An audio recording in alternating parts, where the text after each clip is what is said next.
ഇഷ്ടപ്പെട്ട ഭക്ഷണത്തിനു വേണ്ടി നമ്മൾ കിലോമീറ്ററുകൾ സഞ്ചരിക്കും, ആയിരങ്ങൾ പൊടിപൊടിക്കും, അത് സ്റ്റാറ്റസ് ഇട്ട് ആനന്ദം കണ്ടെത്തും.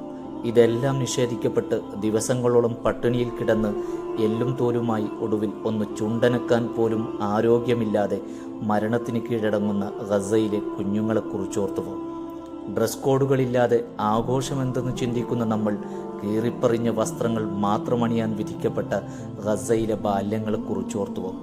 ഓടിച്ചാടി കളിക്കാൻ കയ്യും കാലുമില്ലാതെ നിസ്സഹായരായി വിതുമ്പി തീർക്കുന്ന പൊന്നോമനകൾ, അമ്മിഞ്ഞപ്പാലിൻ്റെ മധുരം ചുണ്ടുനുണയും മുമ്പ് മാതാവിനെ നഷ്ടപ്പെട്ട പിഞ്ചു പൈതലുകൾ, വലിച്ചുവാരി തിന്ന് എല്ലിൽ കുത്തുമ്പോൾ എച്ചിലുകളെന്ന് പറഞ്ഞ് നാം വലിച്ചെറിയുന്ന ഭക്ഷണത്തിൻ്റെ മൂല്യമറിയണമെങ്കിൽ മണ്ണുവാരി തിന്ന് പഷിയടക്കുന്ന ഗസയിലെ പൊന്നോമനകളുടെ ചിത്രങ്ങൾ കാണണം.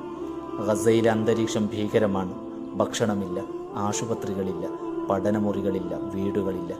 എന്നിട്ടും ലോകം മൗനം പാലിക്കുന്നു. ലോകമേ, ഗസയ്ക്കു വേണ്ടി ഒന്ന് കൈകോർക്കുമോ? അവർ ഒരിക്കലെങ്കിലും പുഞ്ചിരിക്കുന്നത് ലോകം കാണട്ടെ.